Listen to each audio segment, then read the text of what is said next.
నమస్తే welcome to big TV digital exclusive live. Kolkata gang rape కేసుకి సంబంధించి సంచలన విషయాలు వెలుగులోకి వస్తున్నాయి. ఈ ఘటన దేశవ్యాప్తంగా సంచలనం సృష్టిస్తుందని చెప్పొచ్చు. ప్రకంపనలు రేపుతోంది.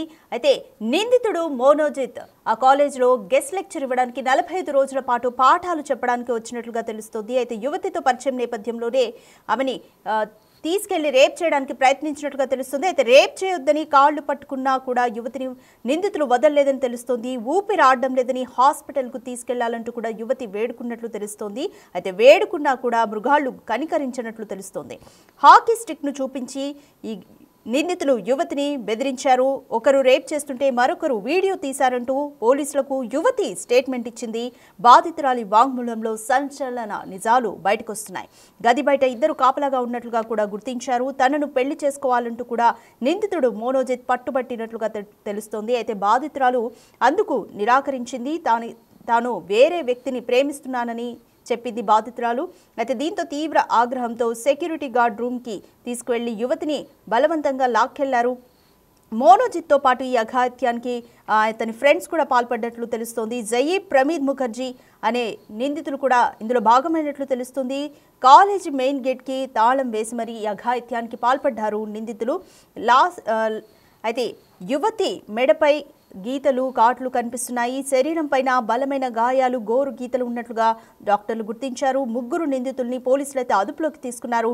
5 రోజులు కస్టడీ విధించింది కోర్టు. మెజిస్ట్రేట్ ముందు బాధితురాలు కూడా తన వాంగ్మూలాన్ని ఇచ్చింది. మెజిస్ట్రేట్ ముందు హాజరై తన స్టేట్మెంట్ని వినిపించింది. అత్యాచారం సమయంలో ఒకరు గది లోపల ఉంటే ఇద్దరు బయట కాపలాగా ఉన్నట్లుగా కూడా యువత అయితే స్టేట్మెంట్ ఇచ్చింది. ఈ ఘటన రాత్రి 7:30 నుంచి 10:30 మధ్య ఘటన జరిగినట్లుగా కూడా గది బయట ఉన్నవారు కూడా అత్యాచారం చేసినట్లు తెలుస్తోంది. అయితే ఈ న్యాయస్థానం ఈ ఘటనని తీవ్రంగా పరిగణిస్తోంది. అత్యాచారం జరిగిన స్థలానికి ఫోరెన్సిక్ సిబ్బంది కూడా ఇప్పటికే వెళ్లారు. అయితే నిందితులు యువతి తల్లిదండ్రులపై తప్పుడు కేసులు పెడతామంటూ కూడా బెదిరించినట్లు తెలుస్తోంది. బాయ్ ఫ్రెండ్ని చంపేస్తామంటూ కూడా బెదిరించారు. అయితే ఈ క్రమంలోనే ఆమె ఊపిరి ఆడడం లేదు, హాస్పిటల్కి తీసుకెళ్లాలి అంటూ కూడా బతిమాలుకున్నా కూడా నిందితులు కనికరించినట్లుగా తెలుస్తోంది. అత్యాచారానికి పాల్పడిన మోనోజిత్ మిశ్రా ఆయన ఒక క్రిమినల్ లాయర్. కాంట్రాక్ట్ బేసిస్ కింద 45 రోజుల పాటు గెస్ట్ లెక్చర్ ఇచ్చేందుకు ఈ కాలేజ్కి వచ్చినట్లుగా సమాచారం. అయితే సెషన్స్ కోర్టులో క్రిమినల్ లాయర్గా మోనోజిత్ పనిచేస్తున్నట్లుగా గుర్తించారు. ఈ ప్రధాన నిందితుడికి టీఎంసీ నేతలతో కూడా సత్సంబంధాలు ఉన్నట్లుగా కూడా పోలీసులు అయితే గుర్తించారు.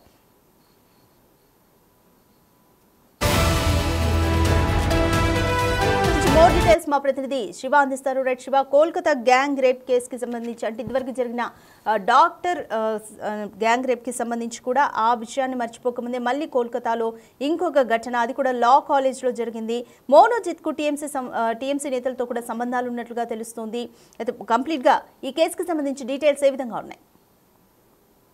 రైట్ రజిత, దేశవ్యాప్తంగా ఎక్కడ చూసినా గానీ ఆడపిల్లల మీద అత్యాచార ఘటనలు అనేవి రోజు ఎక్కువవుతున్నాయి. ప్రభుత్వాలు ఎన్ని కఠిన చర్యలు తీసుకుంటున్నప్పటికీ కూడా ఇటువంటి ఘటనలు అనేవి పునరావృతం అవుతూనే ఉన్నాయి. గతంలో ఏదైతే ఆర్జికర్ హాస్పిటల్లో జరిగిన ఘటన మరొక మరొక ఘటన కలకత్తాలోని వెలుగులోకి వచ్చింది.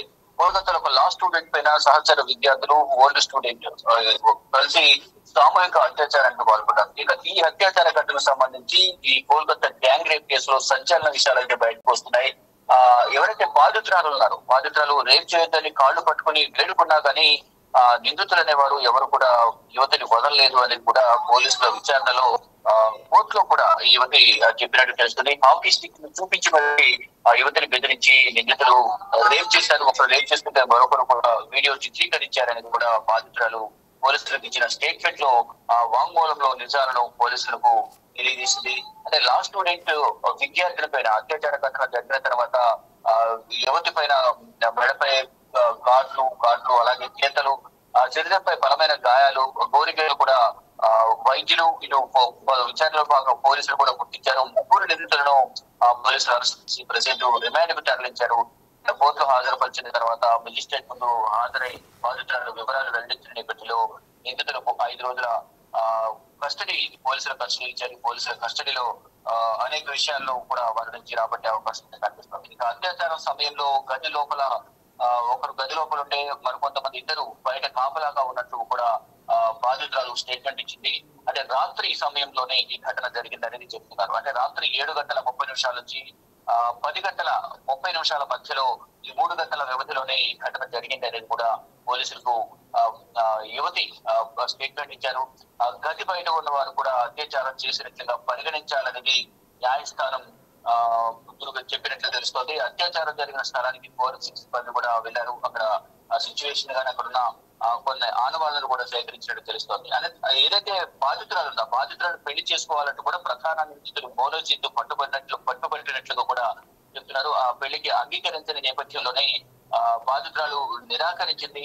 తాను వేరే వ్యక్తిని ప్రేమిస్తున్నాను అనే చెప్పిన నేపథ్యంలో ఆ బాధితురాలపై తీవ్ర ఆగ్రహంతో సెక్యూరిటీ ఏదైతే కాలేజ్ ఉంటుందో ఆ కాలేజ్ సెక్యూరిటీ గార్డ్ రూమ్ కి ఆ యువతని బలవంతంగా తీసుకెళ్లి మోనోజిత్ తో పాటు మోనోజిత్ అత్యాచారానికి పాల్పడి తెలుసు. మోనోజిత్ తో పాటు ప్రవీణ్ ముఖర్జీ కూడా అత్యాచారం చేశారని కూడా స్టేట్మెంట్ లో యువతి పోలీసులకు అలాగే కోర్టు మెజిస్ట్రేట్ ముందు కూడా చెప్పినట్టు తెలుస్తోంది. అంటే తల్లిదండ్రులపై కూడా తప్పుడు కేసులు పెడతాను, బాయ్ ఫ్రెండ్ చంపేస్తానని బెదిరించడం వల్ల తనను ఊపిరాడటం చెప్పినప్పటికీ కూడా ఆసుపత్రికి తీసుకువెళ్లాలని బ్రతిమాలినప్పటికీ విచక్షణ రహితంగా అత్యంత దారుణంగా తనపై అత్యాచారానికి పాల్పడ్డారనేది కూడా యువతి చెప్తుంది.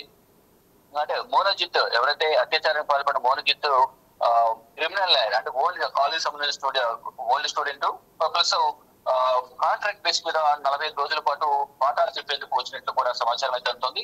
ఇక సెషన్స్ కోర్టులో క్రిమినల్ లాయర్ గా పనిచేసినట్టుగా గుర్తించారు. ఇక ప్రధాన నిందితుడికి టీఎంసీ నేతలతో సత్సంబంధాలు కలిగి ఉన్నాడు అనేది కూడా ఇటు కుటుంబ సభ్యులు ఆరోపిస్తున్నారు. గతంలో కూడా మనం ఆర్జికర్ హాస్పిటల్లో దూర వైద్యురాలు ఘటన కూడా చూసుకుంటే కనుక దానిలో కూడా కాలేజ్ మాజీ ప్రిన్సిపల్ కూడా టీఎంసీ నేతలతో సత్సంబంధాలు ఉన్నాయి. ఈ నేపథ్యంలోనే అంత ధైర్యంగా అరాచకాలకు పాల్పడుతున్నారంటే గతంలో కొన్ని ఆరోపణలు వచ్చాయి. అంటే ప్రతి ఒక్కటి కూడా ప్రభుత్వంతో సత్సంబంధాలు కలిగి ఉండి ఇటువంటి ఘటనలకు పాల్పడుతున్నారు. ఎవరో ఒకరు అండదండలతోనే ఇటువంటి విచక్షణ రహితంగా దాడులు చేస్తున్నారు, అత్యాచారాలకు పాల్పడుతున్నారని కొన్ని ఆరోపణలు అయితే వినిపిస్తున్నాయి. కానీ ఇప్పుడు విచారణలో అసలు విషయాలు బయటకు వచ్చే అవకాశం ఉంటే ప్రధానంగా కనిపిస్తుంది. అంటే కాంట్రాక్ట్ బేస్ మీద వచ్చి పాఠాలు చెప్పేందుకు లెసన్స్ కు వచ్చారు. వచ్చిన తర్వాత బాధితురాల పట్ల అసభ్యంగా ప్రవర్తించడం కానీ వేధించడం కానీ గతంలో కూడా చేశారు అనేది కూడా తోటి విద్యార్థులు చెప్తున్నారు. కానీ బాధితురాలు ఎంత చెప్పినా వెనకుండా బలవంతంగా సెక్యూరిటీ రూమ్ తీసుకెళ్లే తరపై అఘాయిత్యానికి పాల్పడ్డారంటూ కూడా బాధితురాలు కోర్టు మెజిస్ట్రేట్ ముందు ఇటు పోలీసులకు ఇచ్చిన విచారణలో అంటే వాంగ్మూలంలో నమోదు చేసినట్టు తెలుసుకుంది. మొత్తంగా చూసుకుంటే 5 రోజుల కస్టడీకి ముగ్గురు నిందితులకు పంపించారు. ఈ విచారణలో వారి నుంచి కూడా కొంత సమాచారం రాబట్టే అవకాశం అయితే కనిపిస్తుంది. Right, thanks for the update Shiva.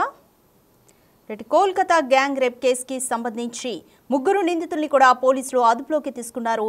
బాధితురాలు కూడా మెజిస్ట్రేట్ ముందు హాజరైంది, తన స్టేట్మెంట్ని వినిపించింది. ఈ ఘటన రాత్రి 7:30 నుంచి 10:30 మధ్య జరిగిందంటూ కూడా బాధితురాలు చెప్పింది. అయితే అత్యాచార సమయంలో ఒకరు గది లోపల ఉంటే ఇద్దరు బయట కాపలాగా ఉన్నట్లు స్టేట్మెంట్ ఇచ్చింది. గది బయట ఉన్నవారు కూడా అత్యాచారం చేసినట్లుగా పరిగణించాలంటూ కూడా న్యాయస్థానం అయితే భావిస్తుంది. అత్యాచారం జరిగిన స్థలానికి ఇప్పటికే ఫోరెన్సిక్ సిబ్బంది కూడా చేరుకున్నారు. అయితే నిందితుడు మోనోజిత్ యువతిని బెదిరించాడు. తన తల్లిదండ్రులపై తప్పుడు కేసులు పెడతానని, తన బాయ్ ఫ్రెండ్ని చంపేస్తానంటే బెదిరిస్తూ కూడా యువతిపై గ్యాంగ్ రేప్కి పాల్పడ్డాడు. యువతి ఊపిరాడడం లేదని హాస్పిటల్కు తీసుకెళ్లాలని బతిమాలినా కూడా నిందితులు ఎవరూ కనికరించినట్లుగా తెలుస్తోంది. అయితే అత్యాచారానికి పాల్పడ్డ మోనోజిత్ మిశ్రా క్రిమినల్ లాయర్, ఆ కాలేజ్ యొక్క ఓల్డ్ స్టూడెంట్ కూడా. అయితే కాంట్రాక్ట్ బేసిస్ మీద 45 రోజుల పాటు గెస్ట్ లెక్చర్ ఇచ్చేందుకు వచ్చినట్లుగా సమాచారం. అయితే సెషన్స్ కోర్టులో క్రిమినల్ లాయర్గా పనిచేస్తున్నట్లుగా కూడా గుర్తించారు. అయితే ఈ నిందితుడికి టీఎంసీ నేతలతో కూడా సత్సంబంధాలు ఉన్నట్లుగా తెలుస్తుంది. ప్రస్తుతానికి ముగ్గురు నిందితుడిని అదుపులోకి తీసుకుని పోలీసులు అయితే విచారణని కొనసాగిస్తున్నారు.